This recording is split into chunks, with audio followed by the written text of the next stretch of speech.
Welcome everyone to the Christmas Eve edition! Because I decided I'm going to put this out a day early for you guys, since I got a chance to record it today. And I've got to do it kind of quickly, so I need to make sure I don't waste too much time, because I have no idea when my dad's going to be back. But, I wanted to make sure that you guys got this video out for, before Christmas, so that when we do our Christmas fun on Christmas Day, you guys will be able to enjoy that without having to be overloaded with too many videos and stuff. And speaking of, normally, as I say, we would do this on Thursday, but we're going to do it a day early. Because I have the time to record, and because I want to see if I can get a point back on Snoop. So, without further ado, it's time for New Set versus... Oh my goodness, I forgot to take off the price tag! Ah.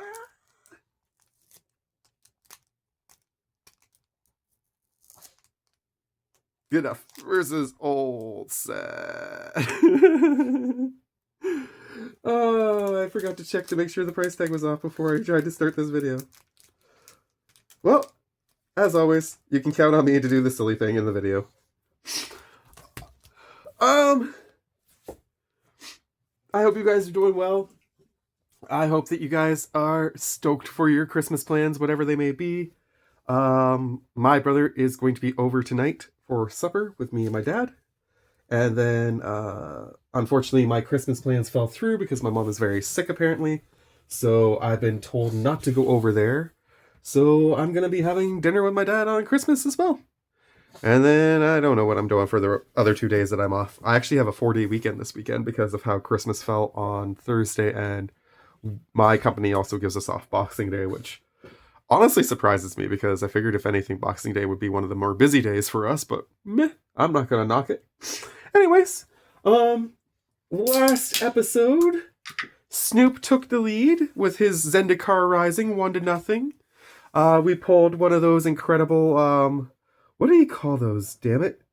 You had a special name for it, and I had it in mind, and then I completely blanked on it again. I keep wanting to call them duo mode lands, but I know that's not what they are. Trying to remember what the damn name is. It's gonna bug me. It's gonna bug me. It's gonna bug me. Okay, I'm putting this on pause to look it up. Pause. Where's my... Cursed phone decided to reset. Somebody over here is still snacking away. We just got back from his walk.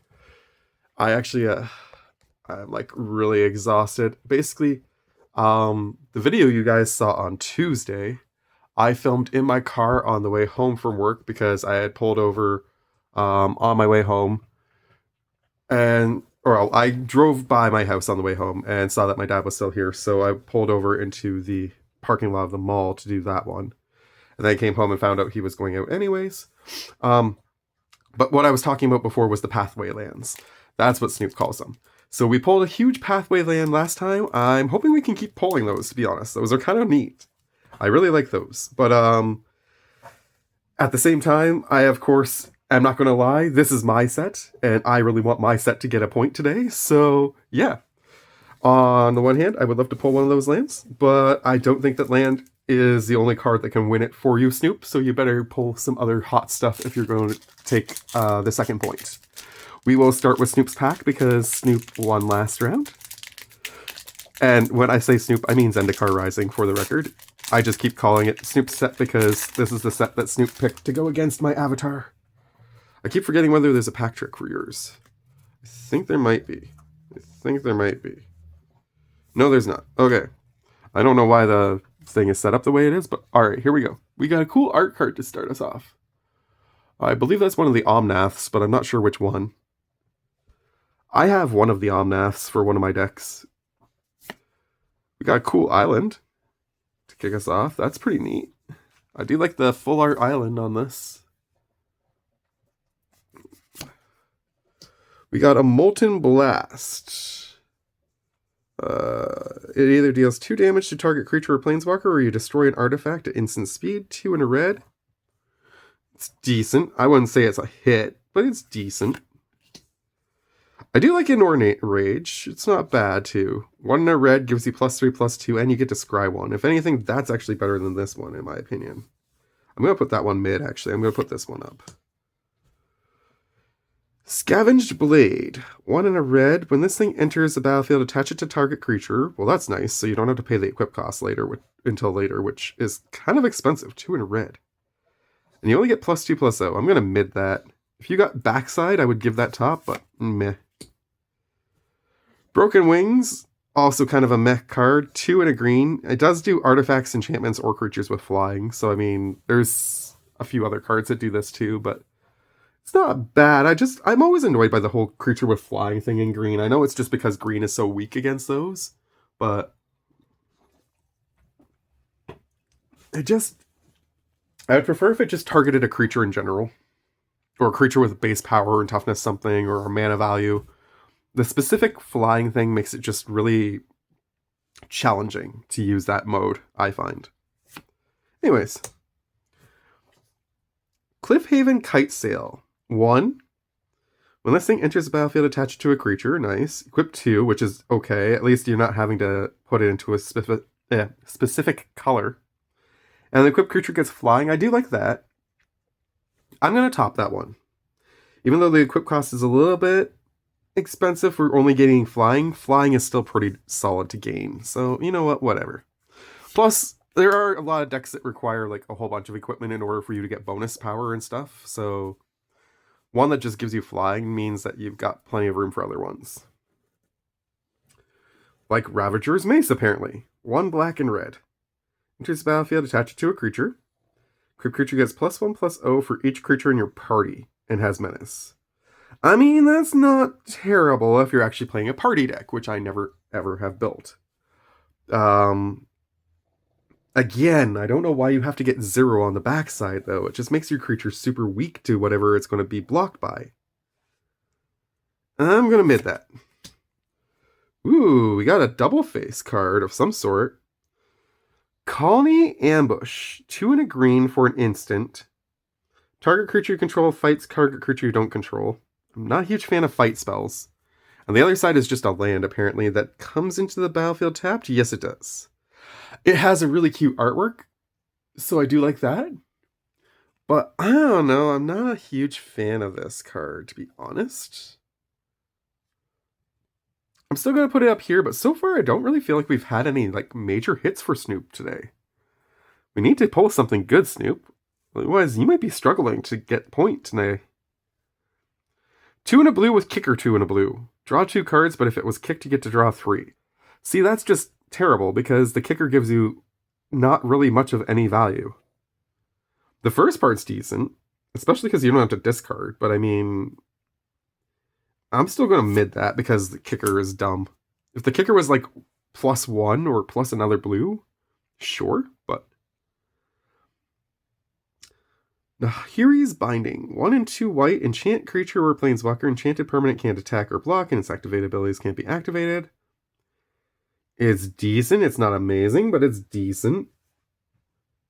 Again, it's one of those cards, I've talked about these several times on the channel. I don't like cards that you just put out there, and then it does a thing, but it only does the thing as long as that card stays in play, because as soon as that becomes a thing, the person who wants to be able to use their creature or whatever again will instantly target and try and destroy this. And then you're back to square one. I prefer when they get exiled at least or something. Then maybe you can like find a way to like permanently exile it somehow or something else. I don't know. But okay, that looks kind of cool though. What is this? Archon of Emeria. 2 and a white for a 2/3 with flying. Each player can't cast more than one spell each turn. Non-basic lands your opponents control enter the battlefield tapped. Okay, you know what? We're going to count that as your first hit, Snoop. That's a big one. That is a really good card. I like that. I kind of wish it was a bird because it looks like a bird, but I will go with it. It definitely has a really cool ability. So there is the hit of the day so far. Kazandu Nectar Pot. A 1/3 for 1 and a green with a landfall. Whenever a land enters the battlefield under your control, you gain 1 life. Well, I mean, that's definitely solid. I will put that up too. And then you got a Drake token, which, okay. I'm going to say your top 3 are going to be... I think you're going to be annoyed with me if I don't include that one, so I'm going to include the land one. Because I know you like your fancy lands. But I'm going to definitely say these 2 are the best ones, and then that's a distant third. You did not pull a lot of amazing stuff here. I mean, that's Cliffhaven Kite Sail is okay, and the Inordinate Rage is actually pretty decent. For 1 in a red, you're getting a decent amount of... You know what? We're going to top that one, actually. I'm going to give you these as your top 4. But I think Avatar might have you. Now, Avatar does have a 2-card advantage, so that is something we have to consider. But unless I pull something incredibly shite, in my personal opinion, and you can disagree with me, Snoop, in the comments, I really feel like I only have to beat these 2. That's a decent card for sure. That one's kind of neat. But these 2 are the cards to beat. I think Avatar can do it. I have faith. Kaiba's falling asleep behind me. He does not have so much faith.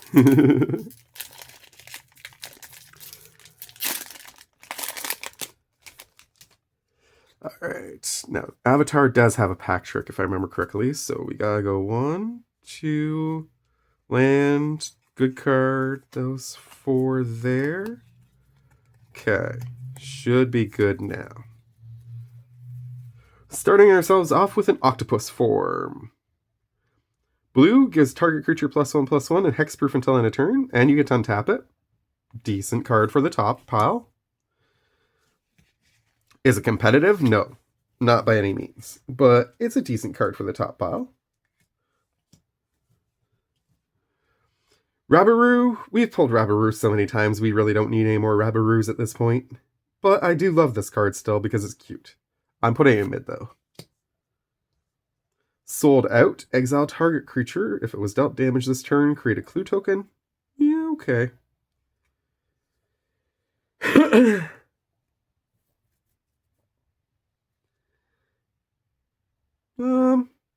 It's 3 and a black, which is a little expensive, but the value is decent enough. I'm going to put it up there with the octopus form, but I'm still not saying I've pulled a hit yet. Ostrich Horse definitely is not one. I'm not a huge fan of the horse. You have to mill 3 cards. If you're lucky enough that you get a land in those 3, you get to put into your hand. But if you don't, you put a +1/+1 counter on a 3/1. So, I mean, it's still going to die probably super quick. And you're basically just chopping through part of your deck to try and find lands. So, Is it useful? Yes. Is it amazing? No. I like this guy. He's decent enough. 2/2 for 2 in a red. When you cast a non-creature spell, you get to put +1/+1 counter on him. He's pretty solid, I think. Is he a hit? Probably not, but I think he's decent.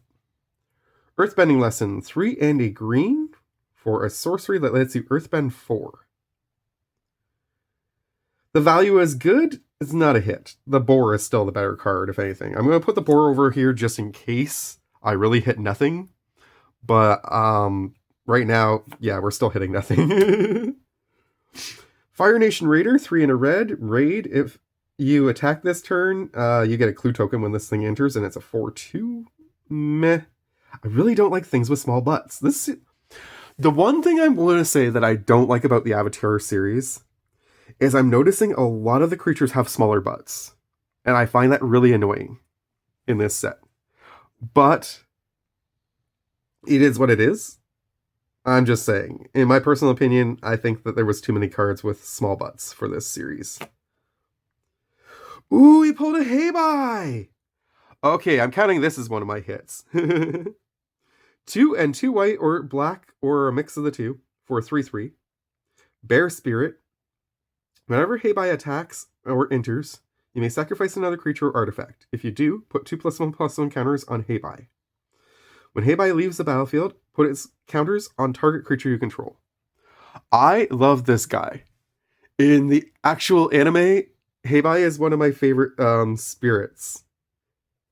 He has such a beautiful, sad story when they first introduce him, and then later on, um, the way he deals with the saucy monkey guy is just hilarious in the spirit world. So I really like Heibai. I'm gonna count Heibai as a hit. I'm gonna put the boar over here. I'm gonna say I've hit at least one hit now. Is it gonna beat Archon? No. Or the life gaining one? It might be as good as the life gaining one. Not in a deck that Snoop plays it in, because Snoop's landfall deck is insane. If you had that in your deck, Snoop, you're gonna have so much life. Saka's Haiku. 3 and 2 blue. Counter target spell, draw a card, then mill 3 cards, untap target land. I mean, on one hand, nah, I don't know. I don't think I can sell this. I like that you can counter something and it can be any kind of spell. That's nice. That is expensive as fudge to play in the first place, though. And then draw 1, mill 3. Outside of my mono blue deck, I can't think of any deck that I would really want to put that in. I have a green black deck that would like it, but it wouldn't work in there. And you only get to untap 1 land. I mean, if you were playing this the right deck, if let's say you're playing it in a blue-black and you untap like Urborg or something, you're going to get a decent amount of lands, obviously, off of that again, but I don't know. It's definitely not a hit. I'm not calling it a hit. I am going to put it up top because I'm sure there's something I'm not seeing here, but I feel like that's a lot of cost for a weird amount of value. Jet's Brainwashing. 1 red, kicker 3. Target creature can't block this turn. If this spell was kicked, gain control of that creature until end of turn, untap it gains haste. And then create a clue token. I do love spells that let me take people's creatures. That is definitely cool. I'm going to top this one.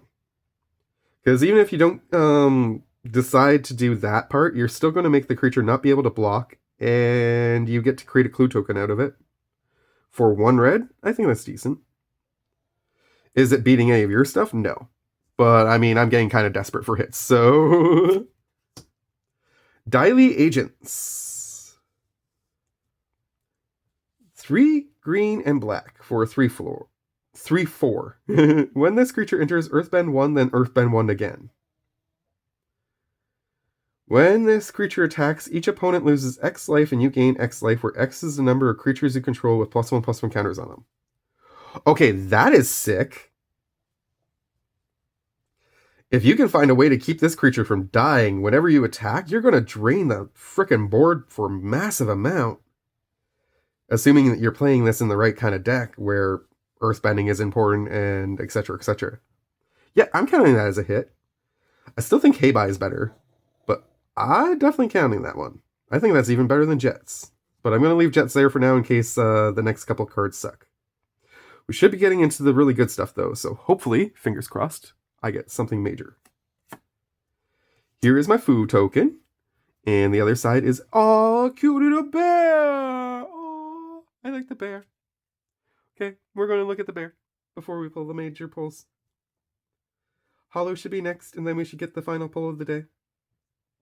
Maybe the hollow will be something really cool. I still think the Archon of M. Maria might have this one, though, guys. I think Snoop might be getting a second point unless I get something cool in the next 2 pulls. Here we go. Land. I always forget the lands there. Come on.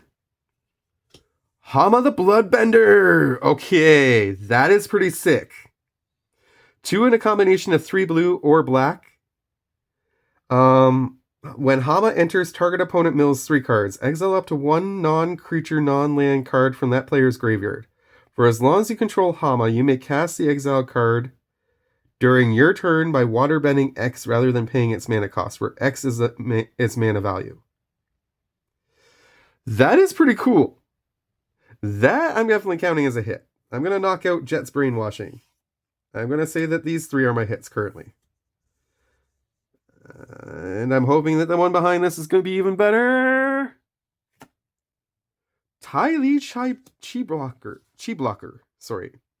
2 in a blue for 2/1. Bah. Flash prowess. Okay, well, at least you're going to get some power. When Tylee enters, tap up to one target creature doesn't untap during its controller's untap step for as long as you control Tylee. That's hilarious. So even if they find a way to untap it themselves, as soon as they tap it again, they're stuck with it being tapped. As long as Tylee stays on the board. I like her. I don't think she's better than the Hama, though. I think the Hama is the best card of the day, guys. Now, is Hama better than Archon? I want it to be, but I don't think it is.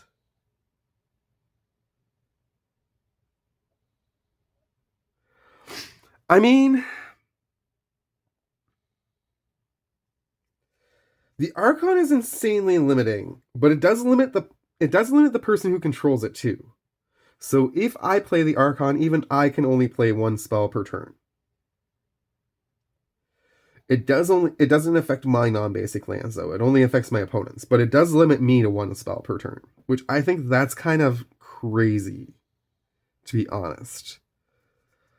I think we're going to call this one a tie. In my opinion, I think that these four and these four are kind of on balance with each other. I think the Archon might be the best card of the day, but I think that the top 3 over here might be better than the next 3 over there, in my opinion. So, yeah, I'm going to call this a tie today.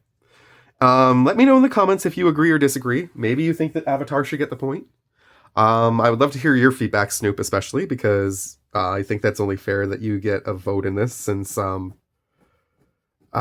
have your packs, I have my packs for this contest, essentially. But I think it's a tie, which means that in theory, going into week 3, we will be sitting at 2-1 for Zendikar Rising. With that said, I hope that you guys have enjoyed this Christmas Eve edition of New Set versus Old Set. I know I've enjoyed ripping packs with you guys, as always. And yeah. Like I say, I'm hoping to do something fun for Christmas. Please let me know in the comments what you think we should do for Christmas. I believe, put up a poll yesterday asking you guys, so hopefully if you haven't had a chance to vote yet, you can go over and do that too on the post. And yeah, I'm going to leave it there. We're going to bring you over to the puck. I rise. Somebody called me. Don't fall off the bed, okay? Don't fall off the bed.